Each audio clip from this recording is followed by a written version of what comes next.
नमस्कार दोस्तों। मेरा नाम है मनोज, आखिरी बेंच से। आज अपन डिस्कस करने वाले हैं बोर मॉडल। तो बोर मॉडल डिस्कस करने से पहले मैं आपको बता दूं कि बोर मॉडल की जरूरत क्यों पड़ी। जो भी रदरफोर्ड की कमियां थी, जो रदरफोर्ड मॉडल के फेलियर्स थे, उनको सोल्व करने के लिए बोर मॉडल ने अपना मॉडल दिया। तो बोर मॉडल ओनली किसके लिए एप्लीकेबल है? हाइड्रोजन एटम्स के लिए एप्लीकेबल है। जैसे हाइड्रोजन एटम में ओनली वन प्रोटॉन होता है, वन इलेक्ट्रॉन होता है, उसी प्रकार hydrogen like species helium plus, lithium plus two, beryllium plus three, तो इनके लिए भी एप्लीकेबल है। क्योंकि जो बोर था, साइंटिस्ट था, उसने ओनली हाइड्रोजन के लिए स्टडी किया था। तो helium plus hydrogen like species कैसे है? हीलियम का एटॉमिक नंबर होता है 2, तो यहाँ पे नंबर ऑफ प्रोटॉन हो गए 2। तो यहाँ पे उसने एक इलेक्ट्रॉन डोनेट कर दिया, एक इलेक्ट्रॉन डोनेट कर दिया, तो हीलियम प्लस बन गया। तो यहाँ पे इलेक्ट्रॉन्स की संख्या कितनी हो गई? इलेक्ट्रॉन्स की संख्या हो गई 1 हीलियम प्लस में। लिथियम प्लस 2 की बात करूं मैं, तो लिथियम का एटॉमिक नंबर होता है, लिथियम का एटॉमिक नंबर होता है 3। तो 3 में से उसने 2 इलेक्ट्रॉन डोनेट कर दिए, 3 माइनस 2, तो इक्वल टू 1 इलेक्ट्रॉन। तो ये हाइड्रोजन लाइक स्पेसिस हो गई। इसी प्रकार बेरिलियम का होता है 4, उसमें से 3 इलेक्ट्रॉन डोनेट कर दिए, बेरिलियम प्लस 3 बन गया, तो कितना बच गया? 1 इलेक्ट्रॉन। तो हाइड्रोजन लाइक स्पेसिस हो गई। ऐसे और भी हो सकते हैं। तो बोर मॉडल सबसे पहले नोट करने की बात है, उनके लिए एप्लीकेबल होगा जो हाइड्रोजन एटम होंगे या हाइड्रोजन लाइक स्पेसिस होंगे। पोस्टुलेट्स, पोस्टुलेट्स देखते हैं बोर मॉडल की। तो जो बोर थे साइंटिस्ट, उसने पहला पोस्टुलेट क्या दिया? कोई भी एटम होगा, वो उसका जो पॉजिटिव चार्ज है वो न्यूक्लियस में सेंटर पे होगा, और उसके चारों तरफ इलेक्ट्रॉन सर्कुलर ऑर्बिट्स में चक्कर लगाते हैं, रिवॉल्व करते हैं। तो उनको अपन बोलते हैं n बराबर 1 कक्षा, n बराबर 2, n बराबर 3। इनको बोलते हैं अपन सर्कुलर ऑर्बिट्स, या इनको क्लास भी बोलते हैं 1 2 3 4। या फिर इनको अपन n बराबर 1 को अपन लिखते हैं के से, n बराबर 2 को m से, फिर m k l m n, इसी प्रकार आगे चलते रहते हैं। जब भी कोई इलेक्ट्रॉन होता है, उसके अंदर 1 कक्षा से दूसरी कक्षा में जा सकता है, या दूसरी से 1 में आ सकता है। यानी 1 से 2 में जा सकता है, या 2 से 1 में जाता है। तो डेल्टा ई बराबर क्या हो जाएगा? एच न्यू हो जाएगा। इसके अंदर जो पॉजिटिव चार्ज है वो सेंटर पे होगा। तो पॉजिटिव चार्ज क्या होता है? पॉजिटिव चार्ज होता है जेड के इक्वल, एटॉमिक नंबर के इक्वल होगा, और इलेक्ट्रॉन होगा वहां पे, उसके चारों तरफ चक्कर लगाएंगे। तो कुल टोटल चार्ज कितना हो गया? जेड प्लस जेड एट ए सेंटर, और इलेक्ट्रॉन उसके चारों तरफ चक्कर लगाएंगे। तो सेकंड पोस्टुलेट क्या है? इलेक्ट्रॉन्स इलेक्ट्रॉन्स ओनली उन कक्षाओं में रिवॉल्व करेंगे जिनमें फिक्स वैल्यू एनर्जी होगी, मतलब या तो n टाइम्स होगी, मतलब 1 2 3 इस टाइप एच न्यू होगी, और एच न्यू भी n टाइम्स होगी, एन एच न्यू, यानी क्वांटिजाइजेशन ऑफ एनर्जी होगा। तो एन एच न्यू वैल्यू होगी, जो इलेक्ट्रॉन होंगे उन्हीं सर्टेन ऑर्बिट्स में रिवॉल्व करेंगे। तो उनको अपन लिखते हैं n बराबर 1 2 3, या n बराबर 1 को लिखते हैं के एल एम, इस प्रकार n, इस प्रकार से लिखते हैं। इनको बोलते हैं अपन प्रिंसिपल क्वांटम नंबर्स। तो या तो ये लेवल स्टेशनरी होंगे, स्टेशनरी स्टेट्स बोल सकते हैं, मतलब जो फिक्स स्टेट है इनको बोलते हैं स्टेशनरी स्टेट, या फिर एनर्जी लेवल जिनको अपन 1 2 3 से डिनोट करते हैं, इसको अपन बोलते हैं प्रिंसिपल क्वांटम नंबर। तो थर्ड पोस्टुलेट क्या होगा? थर्ड पोस्टुलेट से पहले जो एनर्जी होगी, एनर्जी की वैल्यू क्या होगी? एनर्जी ऑफ एन इलेक्ट्रॉन वो given by this formula, En equal to minus R H Z square by N square joule per atom. N बराबर 1 2 3 हो सकते हैं, ये है principal quantum number. R H है रीड्सबर्ग कांस्टेंट, और इसकी वैल्यू होती है 2.18 इंटू 10⁻⁻18 जूल। और z क्या है? z है एटॉमिक नंबर, और n क्या है? प्रिंसिपल क्वांटम नंबर है जो एनर्जी लेवल्स है। तो एनर्जी किसी भी इलेक्ट्रॉन की दी जाती है En बराबर minus R H Z square by N square. For example मैं हाइड्रोजन की बात करूं, हाइड्रोजन के लिए कितना हो जाएगा? Z बराबर 1। तो En क्या हो जाएगा? अगर n बराबर 1 की बात करूं, En हो जाएगा माइनस का आर एच। तो माइनस आर एच क्या हो जाएगा? जूल पर एटम इसकी वैल्यू हो जाएगी 2.18 इंटू 10⁻⁻18 जूल पर एटम। ये फर्स्ट एनर्जी स्टेट की, फर्स्ट एनर्जी लेवल की और हाइड्रोजन एटम के लिए इसकी एनर्जी होगी।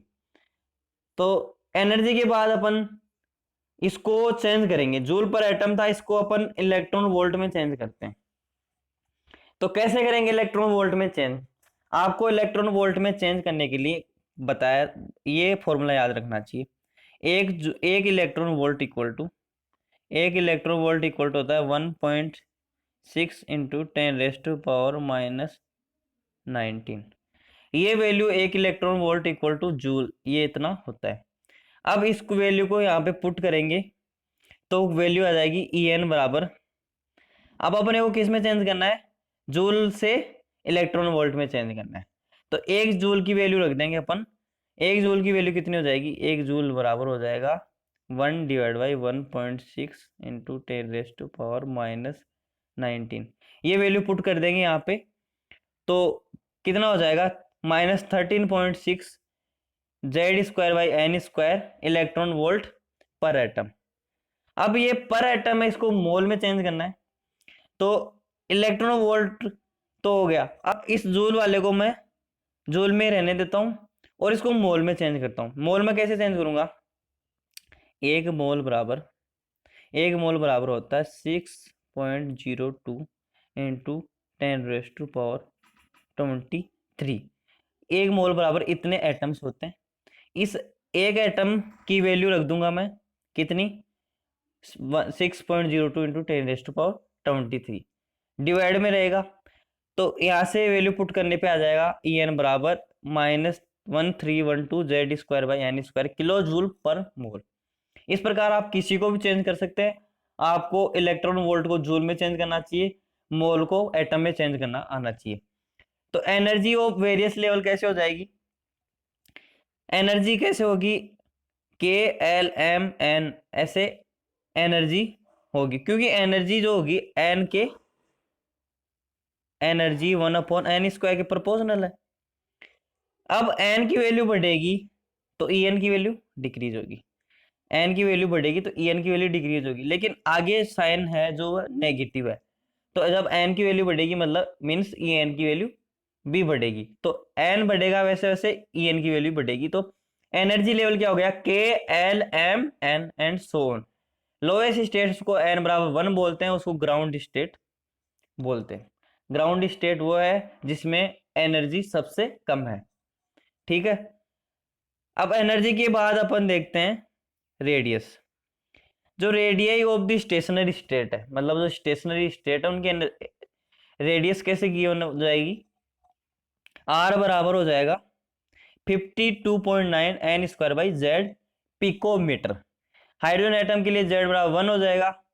तो radius of first stationary state n बराबर 1 और Z बराबर 1 पुट करेंगे, n बराबर 1 और Z बराबर 1 पुट करेंगे तो आ जाएगा R इक्वल टू 52.9 पिकोमीटर। ये फर्स्ट स्टेशनरी स्टेट की रेडियस आ गई। आप किसी भी स्टेट की निकाल सकते हैं। अब एनर्जी देख ली हमने, रेडियस देख ली, अब अपन देखते हैं वेलोसिटी का फॉर्मूला।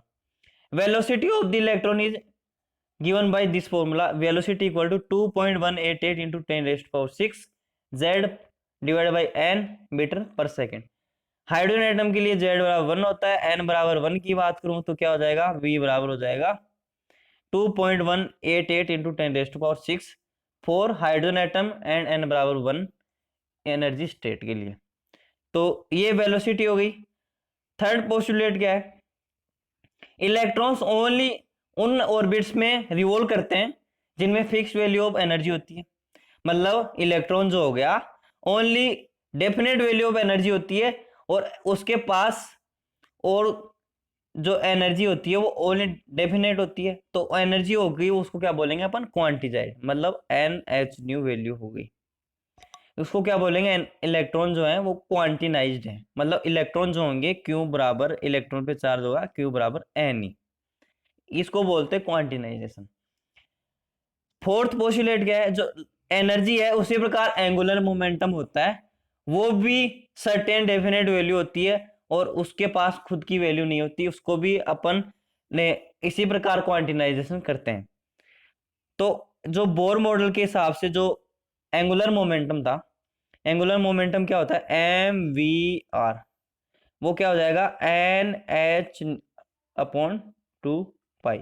एच यहाँ पे है प्लांक कांस्टेंट, और जिसकी वैल्यू हमने प्लांक थ्योरी, जो प्लांक की क्वांटम थ्योरी थी उसमें डिस्कस की थी। उसके अलावा जो यहाँ पे है, v है वेलोसिटी, r है रेडियस, m है मास, और n बराबर क्या है 1 2 3, ये स्टेट्स है एनर्जी। फिफ्थ पोस्टुलेट क्या है, कोई भी इलेक्ट्रॉन होगा ना तो एनर्जी लूज करेगा ना ही गेन करेगा जब वह अपनी सेम सेल में प्रेजेंट है। मतलब मैं जब बात करूं, ये उसका सेंटर है, यहाँ पे ओनली पॉजिटिव चार्ज है, उसके चारों तरफ इलेक्ट्रॉन रिवॉल्व कर रहे हैं, ये 1 कक्षा है, ये 2, ये 3 मान लो। तो क्या हो गया कि जब एन इलेक्ट्रॉन 1 कक्षा में ओनली उसकी स्टेशनरी स्टेट में पड़ा है, सेम सेल में पड़ा है, 1 से 2 में जाएगा तो एनर्जी को लूज या गेन करेगा, लेकिन जब 1 में पड़ा है तो उसका मतलब वो ना तो एनर्जी को लूज करेगा ना ही गेन करेगा। फिफ्थ पोस्टुलेट के बाद सिक्स पोस्टुलेट है, जब भी कोई इलेक्ट्रॉन एनर्जी गेन करता है, मतलब एनर्जी गेन कर रहा है, मतलब उसका क्या है, वो एक्साइटेड होकर हाई एनर्जी लेवल में जाएगा, मतलब उसको एनर्जी मिल गई तो वो एक्साइटेड होके हायर एनर्जी लेवल में आएगा, और जब वो डी एक्साइटेड होगा मतलब उसने एनर्जी लूज की है तो वो लोअर एनर्जी लेवल में आएगा। तो अगर एन बराबर 1 से 2 में जा रहा है, अगर 1 से 2 में जा रहा है इसका मतलब एनर्जी गेन कर रहा है, अगर 2 से 1 में आ रहा है इसका मतलब एनर्जी लूज कर रहा है। इसको बोलते हैं एक्साइटेड स्टेट, मतलब इसको एक्साइटेड स्टेट बोलते हैं, इसको बोलते हैं डी एक्साइटेड स्टेट। तो जब भी जो इनके जो स्टेट्स ऑफ एनर्जी होंगे वो इलेक्ट्रोमैग्नेटिक रेडिएशन के रूप में होंगे, और वो क्या हो जाएगी, एनर्जी ई बराबर एच न्यू। एच न्यू को अपन लिख सकते हैं simplify S C by lambda. तो एनर्जी कितनी हो गई, ई बराबर एस सी बाई लैम्डा। जब भी कोई इलेक्ट्रॉन एक्साइटेड होगा, एक्साइटेशन होगा तो 1 से 2 में जाएगा, जैसा फर्स्ट डायग्राम में शो किया गया है। सेकंड में क्या है, डी एक्साइटेशन, मतलब सेकंड ऑर्बिट से फर्स्ट ऑर्बिट में आ रहा है, उसको क्या बोलेंगे, de excitation. Negative energy for hydrogen का क्या मीनिंग है, नेगेटिव साइन का मतलब है energy of electron in atom वो लोअर देन है energy of free electron at a rest. मतलब कोई भी इलेक्ट्रॉन रेस्ट पे होगा उसका मतलब क्या है, उसकी दूरी, मतलब उसका एन बराबर इन्फिनिटी होगा, एन बराबर इन्फिनिटी मतलब सो फार, बहुत ज्यादा दूर है, तो एन बराबर इन्फिनिटी हो गया, तभी तो वो रेस्ट होगा, वरना उस पर एट्रैक्टिव फोर्स लग जाएगा न्यूक्लियस के द्वारा, तो उसकी एनर्जी वैल्यू कितनी हो जाएगी, 0, क्योंकि एन बराबर इन्फिनिटी पुट करेंगे अपन, ई एन क्या होगा, ई एन जो होगा, ई एन प्रोपोर्शनल 1/n² होता है, एन बराबर इन्फिनिटी पुट करेंगे तो ई एन जो है वो लगभग 0 के बराबर आएगा। तो इलेक्ट्रॉन्स जब भी क्लोज आएगा न्यूक्लियस के, मतलब तो उसका एन डिक्रीज होगा, जब ई एन डिक्रीज होगा, एन डिक्रीज होगा मतलब ई एन के सामने क्या है, नेगेटिव साइन है, तो एन जैसे जैसे इंक्रीज होता है तो ई एन भी इंक्रीज होता है, जैसे एन डिक्रीज होगा ई एन भी डिक्रीज होगा, because of negative sign. E N decrease हो गया तो जो मोस्ट स्टेबल स्टेट होगी वो क्या होगी, एन बराबर 1 होगी, जिसको अपन बोलते हैं मोस्ट स्टेबल ऑर्बिट, या फिर ग्राउंड स्टेट, जिसको अपन एन बराबर 1 से लिखते हैं या फिर के से लिखते हैं, जिसको अपन ग्राउंड स्टेट बोलते हैं। ये था नेगेटिव एनर्जी का मीनिंग, जो अपना नेगेटिव। अब हाइड्रोजन स्पेक्ट्रम का जो एक्सप्लेनेशन है वो बोर ने काफी अच्छे से एक्सप्लेन किया था हाइड्रोजन स्पेक्ट्रम को। तो एनर्जी एब्जॉर्ब या इमिट कब होगी, जब इलेक्ट्रॉन एक्साइटेड होगा या फिर डी एक्साइटेड होगा। तो एनर्जी गैप क्या हो जाएगा जब एक्साइटेड होगा या फिर डी एक्साइटेड होगा। एनर्जी एब्जॉर्ब कब करेगा जब एन बराबर 1 से 2 में जाएगा, तो एनर्जी एब्जॉर्ब करेगा, उसका मतलब क्या होगा, एक्साइटेड स्टेट हो गई। दूसरी मैं बात करूं जब एन बराबर 2 से 1 में आ रहा है इलेक्ट्रॉन, तो एनर्जी को इमिट करेगा in in form of electromagnetic radiations, तो उसका मतलब क्या हो गया, डी एक्साइटेड स्टेट हो गई। तो एनर्जी गैप मतलब एन बराबर 2 से 1 में आया, तो एनर्जी गैप क्या हो जाएगा, ई फाइनल, जिससे ई फाइनल मतलब जिसमें जाएगा minus E initial. E final को क्या लिखेंगे, minus R H by N square F minus R H by N square initial. इसमें जो वैल्यू है डेल्टा ई की वैल्यू क्या हो जाएगी, डेल्टा ई की वैल्यू हो जाएगी, यहां पे मैंने फॉर्मूला बताया था ई एन बराबर minus R H by N square into Z square भी था। तो जेड स्क्वायर की वैल्यू जो है, जेड स्क्वायर की वैल्यू क्या हो जाएगी 1, हाइड्रोजन एटम की बात कर रहा हूं, हाइड्रोजन स्पेक्ट्रम चल रहा है। तो डेल्टा ई की वजह हो जाएगी, डेल्टा ई हो जाएगी, आर एच कॉमन आएगा, 1 upon N square initial, minus minus plus हो जाएगा, minus 1 upon N square final. R H की वैल्यू रख दूंगा तो 2.18 into 10⁻⁻18, 1 upon N square initial minus 1 upon N square final joule per atom.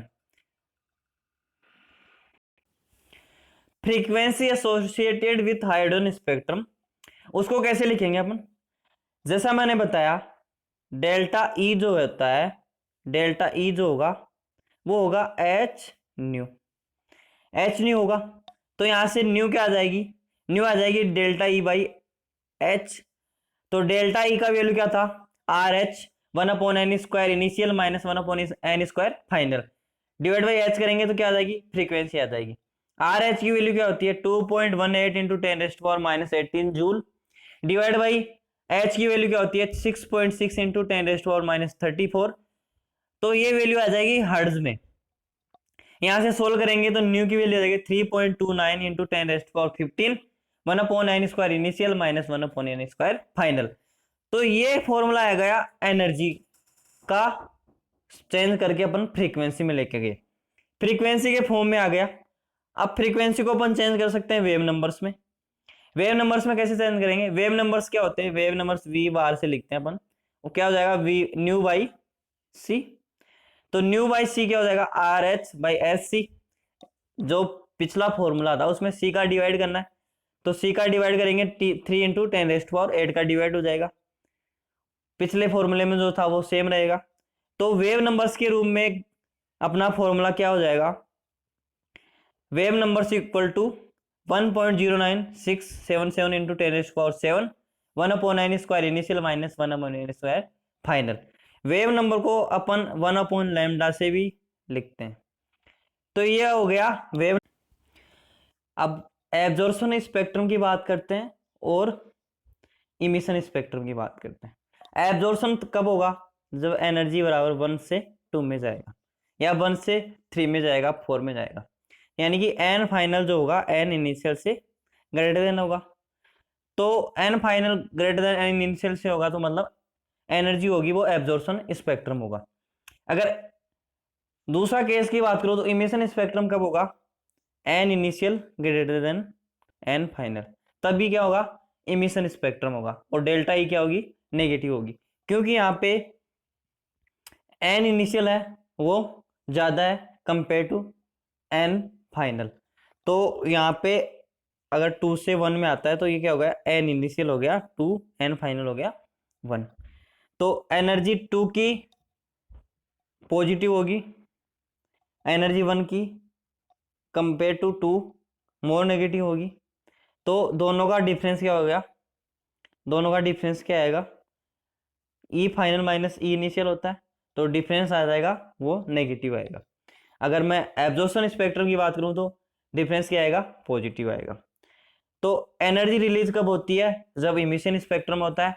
Energy absorb कब होती है, जब गेन कब होती है? जब एब्जॉर्प्शन स्पेक्ट्रम होता है, मतलब N final greater than N initial होता है।